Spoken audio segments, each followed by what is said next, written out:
Dengan menyebut nama Allah yang Maha Pengasih dan Penyayang, hanya kepadanya aku bertawakal. Ditulis oleh Dr. Abu Zakaria Yahya Ibnu Muhammad Ibnu Ahmad Ibnu Al-Awam. Setelah membaca buku-buku pertanian yang ditulis oleh umat Islam di Andalusia dan dari penulis di luar Andalusia, buku-buku tersebut membahas tentang seni bercocok tanam, ekonomi pertanian, penaburan, penanaman, pemupukan, dan juga tentang perawatan hewan ternak. Saya merenungkan dan melihat refleksi doktrin yang terkandung di dalamnya, lalu memutuskan untuk menerjemahkan pekerjaan yang mereka tulis ke dalam artikel dan bab. Siapa yang ingin benar-benar belajar dari tulisan ini, maka dia akan menemukan arti hidup dan apa yang dibutuhkan dalam hidup dengan izin Allah. Dengan memahami pertanian yang sesungguhnya, mereka dapat memastikan makanan yang baik untuk mereka, anak-anak mereka, dan keluarga mereka. Pertanian itu harus dianggap sebagai salah satu bantuan utama untuk kebutuhan hidup dan juga meyakinkan kita agar dapat membahagiakan orang lain. Seperti nasihat dari Muhammad Rasulullah SAW, carilah rezeki dengan memetik buah-buahan yang tumbuh di atas tanah. Doktor yang sangat cakap, bijak, dan fasih, Abu Umar Ahmad Ibnu Muhammad Ibnu Hajat, menulis di akhir buku pertaniannya mengenai peringatan tentang apa saja yang harus dipertimbangkan dalam seni pertanian ini. Dia menulis, "Saudaraku, saya telah menyimpulkan dan menyempurnakan tulisan ini. Saya telah menepati janji saya sesuai dengan apa yang sudah saya ucapkan. Dengan ini, kalian memiliki sedikit bantuan untuk membimbing orang-orang yang kurang memahami ilmu pengetahuan. Bagaimanapun, latihan dan praktik harus dilakukan dalam jangka panjang. Untuk itu, saya persembahkan kepada saudaraku putusan arif dan bijak dari orang-orang cerdas dan berwawasan lainnya. Merekalah contoh yang saya ambil dalam karya ini, dan tak ada yang terbaik selain daripada mereka. Lakukan ini hanya untuk kebahagiaan Anda. Jika Anda melayani mereka untuk materi, maka bisa saja pengetahuan dibelokkan dari prinsip yang benar di mana ia didirikan."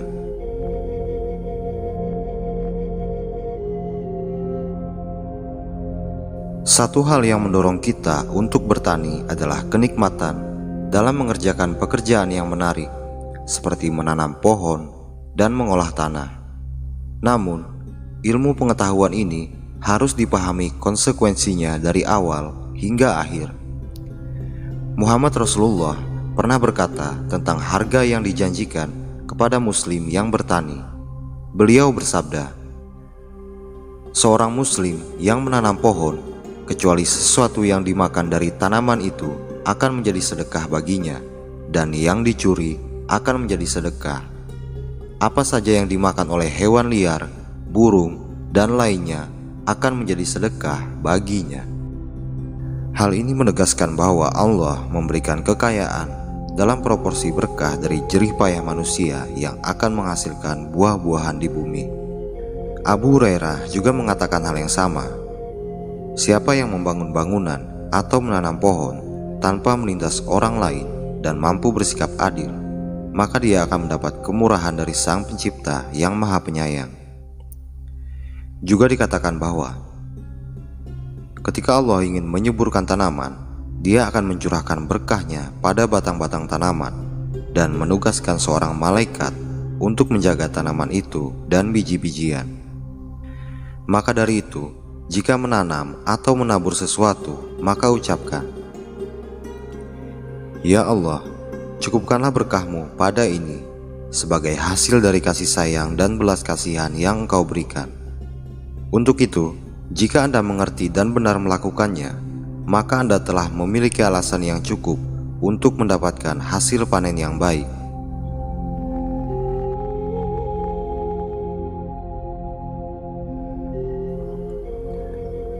Dalam sebuah kitab ditulis, seorang petani bertanya pada Abu Hurairah, "Apa arti kehormatan yang sesungguhnya?" Abu menjawab, takut kepada Allah, dan mampu menjaga harta. Dalam literatur lain ditulis tentang Ibnu Asam. Dia memberitahu putra-putranya, berusahalah untuk menjaga barang-barang kalian. Ini akan memberikan kebaikan bagi kalian. Bekerjalah dengan baik agar mendapat keuntungan dan jangan merawat kemalasan yang tidak terpuji. Ada pula pepatah dari Ibnu Abu Sufyan.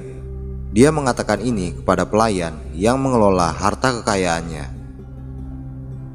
Perhatikan baik-baik milikku yang sebelumnya kecil menjadi besar, dan jangan bermalas-malasan ketika menjadi besar, sehingga yang besar tidak menjadi kecil. Maka dari itu, sebagai seorang petani, Anda juga harus pandai menjaga harta, hasil, dan warisan. Tidak boleh lalai ketika memiliki dan bersedekah jika waktunya tiba. Begitu pula dengan pekerjaan, bersungguh-sungguhlah dalam segala perbuatan. Jika ada bantuan datang dari buruh, maka Anda harus mengenal mereka dengan baik.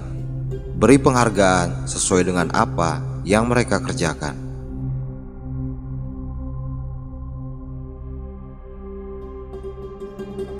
Dikatakan bahwa yang pertama bertani di muka bumi adalah Adam, diilhami oleh Allah dan beberapa naluri yang diperlukan untuk melakukannya. Berlanjut ke keturunannya, Sid dan Idris. Lalu setelah banjir besar, Bahtera Nuh datang ke tempat yang baru. Semua yang selamat kemudian bertani dipimpin oleh Nuh.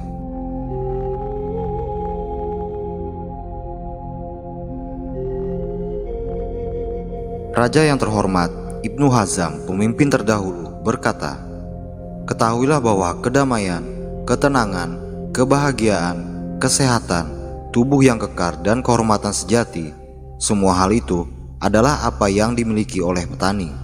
Tapi bagaimanapun, hanya ambil pajak dari mereka jika tanah mereka sudah mendapatkan keberkahan dan keuntungan yang pasti.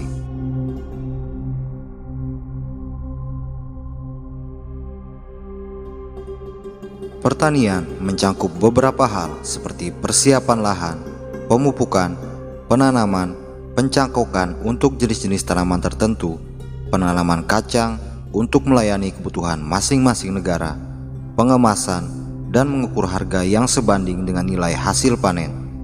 Pertanian juga mencakup pengetahuan tentang tanah, yaitu mana tanah yang baik, mana tanah yang sedang, dan mana tanah yang kurang baik. Lakukan pembalikan pada tanah yang sedang atau kurang baik.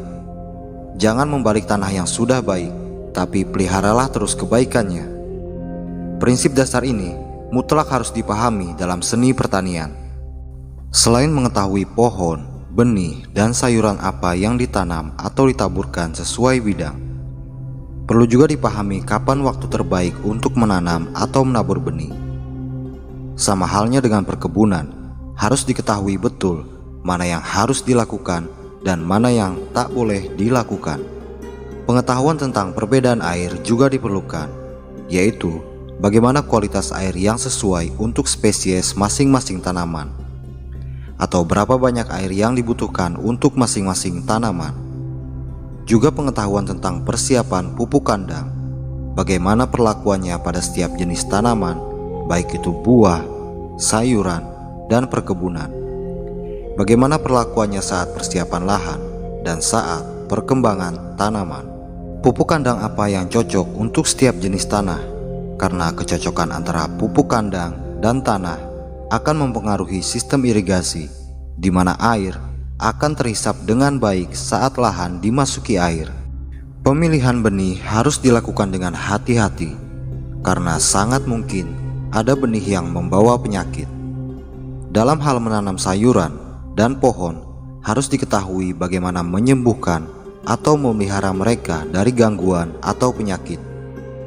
Semua hal itu harus dilakukan berulang-ulang secara berkelanjutan, sesuai masa pelestariannya, hingga tibanya masa memanen, sehingga tidak mengalami kegagalan dan mendapat keberkahan karena hasil yang dilipat gandakan oleh Allah.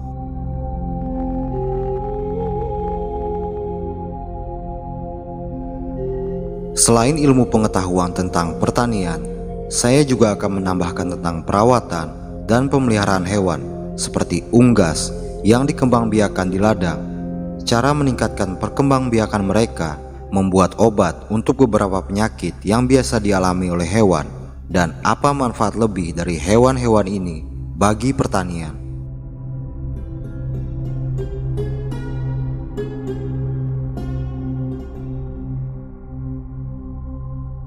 Ketahuilah bahwa Allah telah mengarahkan saya kepada Anda, dan saya membagi pekerjaan ini ke dalam 35 bab, yang di dalamnya berisi artikel masing-masing, yaitu tentang pertanian dan perawatan atau pengembangan hewan ternak.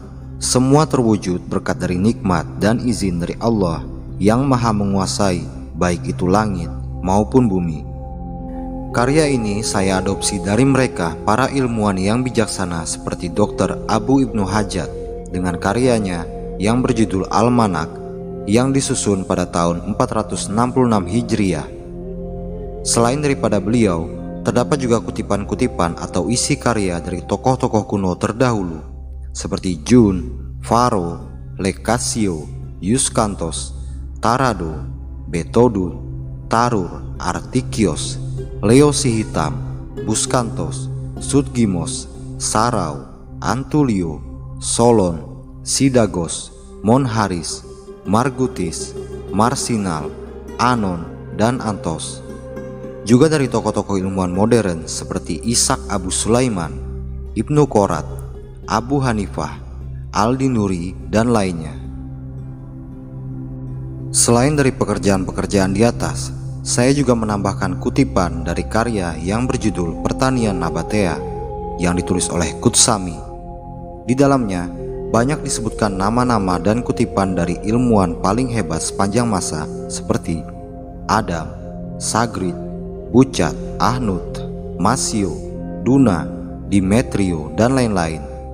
Saya juga meringkas beberapa buku karya dari Dr. Abdullah Muhammad Ibrahim Ibnu Fasel, Dr. Abu El-Zair Seville, Ibnu El-Hajj Granada, Ibnu Abi Iksawat, Garib Ibnu Sa'ad, dan lainnya.